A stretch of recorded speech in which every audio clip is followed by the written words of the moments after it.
Sur Instagram, je vous demande voilà, de me proposer un sujet pour une vidéo. Et vous proposez, il n'y a pas de souci, je note. Et voilà quoi, une vidéo un petit peu où vous participez par le biais de Instagram. Ça peut être sympa ça quand même.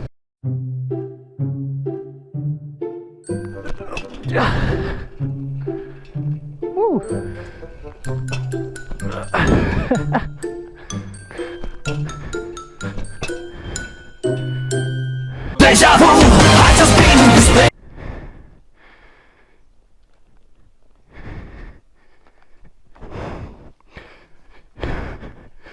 C'est mieux là. Salut à tous et à toutes. Aujourd'hui vous me voyez sans équipement, avec les gants et le casque. Et nous sommes en vélo. Magnifique vélo qui, regardez, peut faire ça. Bon là avec la lampe elle peut pas entièrement tourner, mais bon. Je vous avoue que là si vous faites un guidonnage ça fait un peu mal au cul. Je me pose un petit peu. Je vous avoue je suis fatigué. Ah la béquille elle supporte pas mon cul. On m'avait demandé de faire une petite séance wheeling. Sauf que non. Il s'est avéré qu'il y a eu un petit peu de triche dans le vote. Il y a une personne qui a fait plein de fake comptes et qui a justement demandé une séance de wheeling. Merci à cette personne qui se reconnaîtra dans la vidéo. Du coup je me suis fait chier à aller jusqu'ici avec mon putain de vélo pour faire 2-3 petits wheelings pour l'intro. Bref, passons au sujet principal. Bon alors du coup il y avait plusieurs sujets. Le premier, je vais tous les afficher là, hein. Voilà, du coup premier, deuxième, troisième et quatrième, avec le nombre de votes à côté. Et très clairement, en fait le truc qu'il y a eu, c'est que heureusement qu'il y a eu des noms, que tu vois, le gars s'est dénoncé derrière. Parce que bon, je vous avoue, une séance wheeling avec ma moto, j'arrive pas forcément kiffé. Et j'aurais plus fait de la prévention qu'autre chose. Et du coup, ce qui gagne, c'est les points positifs et les points négatifs sur ma moto, plus la moto de mes rêves. Et pourquoi? Alors on va déjà commencer par les points négatifs sur cette moto. Alors les points négatifs d'abord que je vais donner sur cette moto, parce que j'en ai pas beaucoup à donner. C'est déjà de 1 les vibrations, ce qui faisait que je voyais rien du tout dans les rétros d'origine. C'est pour ça que j'ai de nouveaux rétros dans lesquels je vois nickel, il n'y a pas de vibration. Qu'est-ce qu'il y a d'autre? La boîte de vitesse. Quand tu commences avec une MT, tu vois, tu passes ton permis avec une MT. Après tu passes sur une Duke et tout ça, tu vois, pour les tests. Oui, parce que la BM c'est je crois que c'est la 5e moto que j'ai testée. Enfin bref, du coup c'est la 5e que j'ai testée. La seule chose qui m'a emmerdé avec cette moto, c'est la boîte de vitesse. Pourquoi? Parce que c'est compliqué en fait de retrouver une neutre. Et bien souvent je calais comme une merde, et je cale toujours comme une merde. Qu'est-ce que j'avais d'autre? Ah oui, l'autoroute. L'autoroute c'est vraiment une horreur, tu prends le vent dans les yeux et tout ça, mais c'est une habitude à prendre en fait. Ça par contre c'est ma faute, c'est moi qui ai du mal avec ça, parce que bon, il n'y a pas de bulle là devant, donc l'autoroute c'est chiant. Par contre après ça, vraiment c'est un moteur bien joueur, donc je peux vous dire que par contre sur l'autoroute ça envoie du pâté. Après bon, on va partir du coup sur les points positifs de cette moto. Les points positifs c'est ultra maniable en ville, sympa pour les départementales, donc franchement moi je kiffe, je suis en plein kiff là actuellement.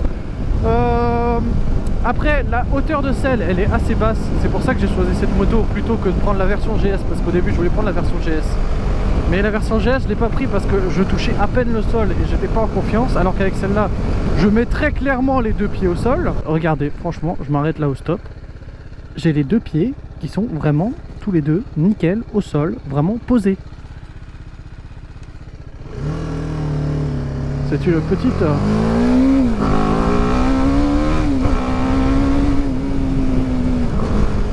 Vous avez entendu ce bruit?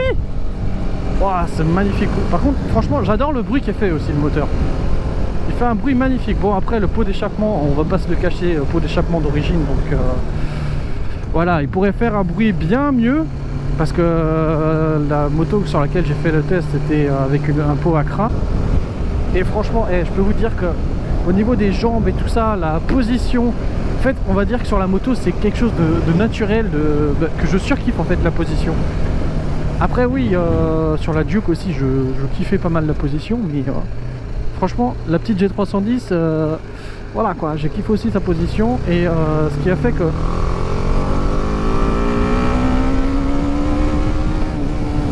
Voilà, c'est ça qui fait que je kiffe cette petite moto. Elle marche super bien en ville, super maniable, elle a un petit moteur réactif. On s'incruste parfaitement dans le cadre là quand on serre les jambes. Pareil, ma copine qui souvent conduit avec moi, enfin qui souvent est avec moi, m'a dit que la selle passager est plutôt assez confortable. Après, faut pas partir sur des longs trajets comme j'avais fait la dernière fois avec ma copine où je m'étais lancé dans 4 heures de route sur autoroute. Ouais, déjà qu'elle n'a pas l'habitude d'être en moto. Si en plus de ça, je la mène 4 heures sur l'autoroute avec une selle derrière qui... Bon, elle fait le taf, franchement, elle fait le taf. Quand tu roules à 50 ou quand tu roules en départemental et tout ça, elle fait le taf. Mais en autoroute, franchement, cette moto, c'est pas ouf, mais elle est pas faite pour ça de base déjà. Enfin bref, du coup, on m'a demandé de donner les points positifs et négatifs de la moto. Je suis sûr que j'en ai oublié. Ah oui, la consommation. La consommation de cette moto, elle consomme tellement pas. Quand tu es à 80 km constant en 6ème, franchement, la conso, elle est à peu près de 3 litres au 100, un truc comme ça. C'est pas ouf en vrai. La conso, elle est pas énorme. Après, ce que je kiffe aussi, c'est son style. Franchement, je vous le dis, une moto, si je l'achète, c'est parce que je surkiffe son style aussi. La moto est assez légère, pas si lourde que ça. Comme vous l'avez vu sur ma dernière vidéo, bah, j'ai pu la pousser pour grimper un obstacle. On va la pousser. Est-ce que je suis un débile normalement utilisateur? Oui. Enfin bref, c'est ma moto dont je me sers tous les jours, donc j'évite de faire n'importe quoi avec. Et franchement, je vous le dis, hein, pour l'avoir vraiment, pour être un noob, vraiment, à mon permis, on m'a pas appris comment entretenir une moto. Et quand je l'ai acheté, bah, c'est pareil, on m'a pas trop appris comment m'en occuper. Je peux vous dire que je l'ai traité comme de la merde cette bécane. Ça fait très peu de temps que je commence à m'intéresser à la mécanique et j'ai fait mais putain, mais je suis un FDP, cette moto je l'ai traitée comme de la merde. La chaîne par exemple, là en ce moment, ce que j'ai vu, c'est en train de rouiller. Va falloir que je change la chaîne, hein. Vraiment, ça c'est quelque chose qu'il va falloir que je fasse le plus rapidement possible. Changer la chaîne, ça fait zizir la famille. Franchement ça va, hein. Les seules fois où j'ai dû aller au garage, c'est de 1 parce que il y avait un problème sur les plaquettes de frein et c'était pas moi qui ai repéré le problème, c'est BM qui m'a dit hey, je t'envoie un petit papier, va à ta concession BM la plus proche et on te change les plaquettes de frein parce qu'il y a un petit souci. La mienne a l'alternateur niqué, l'alternateur, la batterie et le régulateur. Donc autant vous dire que quand tout ça te lâche, c'est même plus la peine, la moto, t'es sûr qu'elle démarrera pas. Si vous achetez une G310 et que vous comptez faire du voyage et rouler toute la journée avec, je vous conseille de mettre une selle confort. Après, c'est une moto à tester. Et après, le problème bien souvent de cette moto qui fait que bah, peu de personnes la prennent, bah, c'est que cette moto, en fait, c'est une 310 quoi. Et les gens, ils se disent, ouais, mais c'est petit, c'est pas puissant, tout ça. Franchement, je vous le dis, hein, ma moto, pour avoir testé les 500 et tout ça à côté, qui a été bridée, ma bécane en a 2, mais franchement elle fait le taf, hein. Franchement ça va, hein. Pour le prix neuf c'était 4950 € à peu près que moi j'ai eu à payer. Maintenant tu dois être dans les 5000 et des poussières parce que bon, ils ont augmenté la taxe. Je compte passer le 1 hein, bien sûr, mais très franchement je vais pas la revendre, je vais la garder.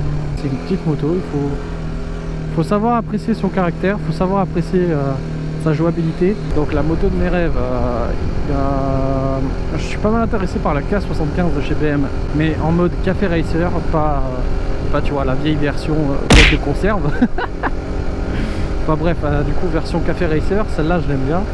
Après il y a toute la gamme 19 là que j'aime bien, bon, sauf la Heritage et la Racer. Il me semble que c'est la Racer qui s'appelle. Bref, vous m'avez compris quoi. Il y a la ZH2 qui m'a l'air pas mal aussi, que je voulais essayer. Et après, bah, de toute façon, dans les motos que je compte acheter, après si on parle sur mes motos de mes rêves, voilà, c'est les 3 principaux pour le moment que je surkiffe sa race. À voir, il faut que je les teste déjà. Ça se trouve, elles seront nulles à chier, voilà. Donc ça reste à voir. Et j'ai envie de dire, heureusement quand même que j'avais mis une protection là, parce que sinon il serait mort. Vite fait, on est dans un petit coin où il y a quand même du monde, donc je voulais être assez tranquille, mais c'est loupé, il y a du monde là à côté. Bref, du coup, les seuls trucs que je peux vous dire là, du coup, c'est monocylindre, inverse. Ça, c'est des rétros que j'ai rajoutés, des poignées que j'ai rajoutés. Parce que oui, j'arrêtais pas de les péter quand je tombais, donc du coup j'ai rajouté de nouveau. Pareil, feu additionnel que j'ai rajouté, frein Brembo, ça freine bien. Je suis toujours sur le pot d'échappement d'origine comme je vous l'ai dit. Du coup là, un gros ressort, fourche inversée. Ça c'est les pneus Michelin d'origine qui fournissent. Je suis fatigué à force de pousser la moto là, pour éviter d'emmerder les gens et d'amener la moto que Titilac. Bon, en tout cas, J'espère que j'aurai dit tout ce qu'il faut. J'espère que toutes les informations sont là. Si elles y sont pas, bah tant pis, vous chercherez sur internet pour ce que j'ai pas raconté encore. Voilà. Parce que moi c'est bon là, ça fait plus de 2 heures que je tourne, ça fait 3 heures même je crois. Je vous le dis, je suis un peu fatigué là.